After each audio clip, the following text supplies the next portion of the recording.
Kamusta kayo mga tol? For today's video, i-update ko naman kayo dito sa classic hybrid scooter ng Yamaha. Okay mga tol, available color ay black and dito nga to sa Royce Yamaha Rev Zone, Cabanatuan City sa tapat lang ng SM City, Cabanatuan. At i-update ko lang kayo sa presyo nitong Yamaha Fazio 125 at syempre sasabihin ko na rin sa inyo kung ano yung kayang i-offer o yung specs and features ng classic scooter na to. Kaya kung isa ka sa nagbabalak maglabas ng classic scooter na to, so PM mo lang ako sa Facebook page natin or call or text ka lang dito sa number ko. Okay, pagdating nga sa presyo nitong Yamaha Fazio 125, ang SRP nito ngayon mga tol is 93,900 pesos. And kung installment naman ang balak nyo, ang all-in down payment is 15,215 pesos. So kasama na dyan yung syempre yung motor and yung comprehensive insurance at yung LTO registration. So bali 3 years na yung LTO registration natin dyan. And yung insurance natin is 1 year lang mga tol, ano. Tapos pagdating naman sa monthly amortization niya, kapag 12 months is 8,935. Kapag 24 months naman is 5,415 pesos. And 36 months is 4,240. And kung updated naman kayo, meron kayong rebate dito na 200 pesos. So ang requirements lang natin para sa mga installment basis is 2 valid IDs, company or government issued ID. So yung isa dyan, kailangan ay driver's license. Tapos proof of income or yung payslip natin kapag employed or yung certificate of employment.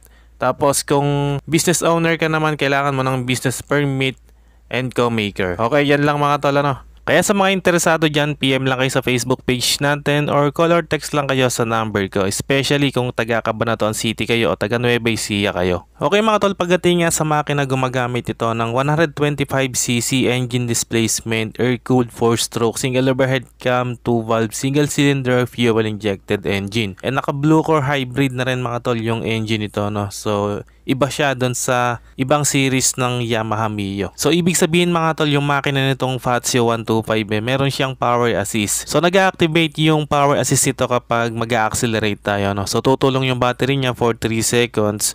So dahil doon makakatipid din sa gas kahit papaano, no? And syempre yung torque niya mas malakas.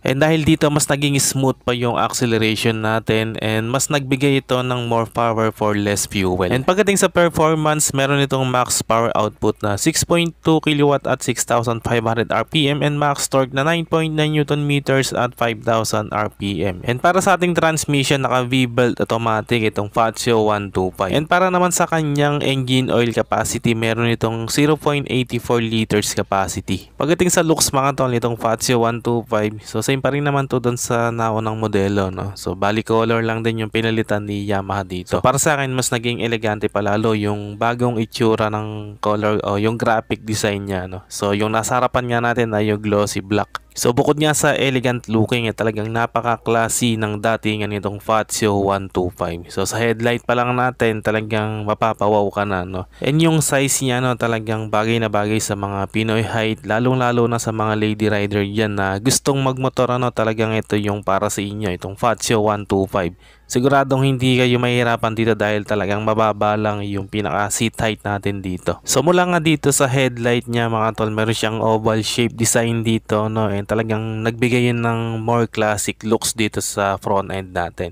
And yung cover ng handlebar talagang napaka-elegante ng looks. So glossy lang yung paint ng o yung finish ng paint natin diyan. And yung mismong headlight niya, so may hati siya sa gitna, ano. So yung high and low beam yan. And ang maganda diyan, LED na yung ginamit. And pagdating naman dito sa part na to, ayan, meron tayong logo dito, yung emblem ng Yamaha. And yung design niya dito is very classic din. Yan, makikita natin dito is yung mga oval shape tulad dun sa mga turn signals, ano. So yun nga lang, bulb type yung ginamit dun sa turn signals natin. Pero syempre yung looks niya dito is talagang napaka-elegante. Front fender natin mga tol, very simple lang ng design. So talagang napaka old school. Bumagay din doon sa pagka-classic looks niya. Front shock natin, syempre telescopic fork and sa brakes. Naka-disc brake tayo with single piston caliper. Tapos sa gulong tubeless na yung ginamit na may sukat na 110/70 rim 12. So maganda rito mga tol, naka-wide tires tayo dito. Kaya kahit madaan tayo sa lubak, hindi maka-compromise yung handling niya, no. Dumako naman tayo mga tol dito sa bandang likod. So sa side profile niya dito, minimalist lang ang decals. Meron lang siya dito yung Fazio, yung pinaka brand niya, no? And yung color niya is combination ng cyan color and white. Tapos meron siyang parang touches ng blue or purple. So dito meron siyang decals na parang yung pinaka logo ng Fazio, no? And then dito naman sa part na to, meron siyang oval shape na design dito, and meron siyang parang naka-engrave dito na logo rin ng Fazio. Ayan, yung makikita nyo, no? Pagdating dito sa pillion footrest, so same lang siya dun sa mga ibang series ng Mio tulad ng Mio i125, ano. So alo yung ginamit dito. Dito naman sa taillight natin, syempre oval shape din siya dyan, lalong-lalo na dun sa pinaka taillight. And yung turn signals natin same doon sa front na turn signals natin, oval shape din, ano, and very classy rin ang datingan niya. Tapos meron siyang decals dito sa ibabaw ng taillight na Yamaha. Muffler design naman natin mga tol, naka oval shape din siya, no. So yun kasi yung pinaka motif nitong Fazio 125. So simple lang naman yung pinaka-design ng muffler natin, yan. Suspension mga tol, naka single shock absorber tayo dito. And sa brakes, drum brake yung ginamit. Then sa gulong, same size lang sa front tire natin na may sukat na 110/70 rim 12. And tubeless na rin ang ginamit. Dumako naman tayo sa meter panel, of course, oval shape din mga tol. And naka fully digital meter panel na tayo dito. And ang maganda rito, meron siyang function na tulad ng phone connectivity o yung Y-Connect. And then sa mga switch handlebar dito sa kanan, meron tayong stop and start system, and meron siyang hazard light switch, and syempre yung electric push start. Tapos dito sa kabila meron siyang high and low beam, yung turn signals at yung busina. And para sa safety features, meron tayong brake lock, ano. So sagad lang natin ng pigain, pindutin natin yung button na yon. And kapag i-release natin, press lang natin yung brake lever. Ayan, okay na. Pagdating sa susian, naka-mechanical key shutter tayo dito. Tapos sa ilalim niya, meron tayong glove box o yung pocket dito na pwede natin paglagyan ng bottled water, ng basahan or coins, etc. Dito sa kabila mga tol, meron tayong glove box with cover, ano. And sa loob, meron siyang USB charging port na magagamit natin sa long ride, or kaya kung delivery rider ka, hindi mo na kailangan magpakabit ng aftermarket. Sa floorboard naman niya mga tol, medyo malawak din siya. So napaka-useful yan, lalo na kung mamimili tayo. Pwede nating ilagay dyan, ano. So bukod nga dun sa comfort, magagamit din natin para sa mga baggage natin o pinamili. Pagdating sa seat design mga tol, so hindi naman siya ganun ka-classic yung looks, ano, pero elegante yung datingan niya. And two-tone din yung design niya, tapos meron siya mga stitches para mas maging premium yung looks. Pagdating sa seat height mga tol, sabi ko nga kanina, very Pinoy friendly ng seat height nito, no? Lalo na sa mga lady rider dyan na gusto magmotor. So mababa lang siya, meron lang itong sukat na 750mm. Tapos yung ground clearance niya is 135mm. And talagang napakadali lang i-manage ito, so hindi siya mabigat.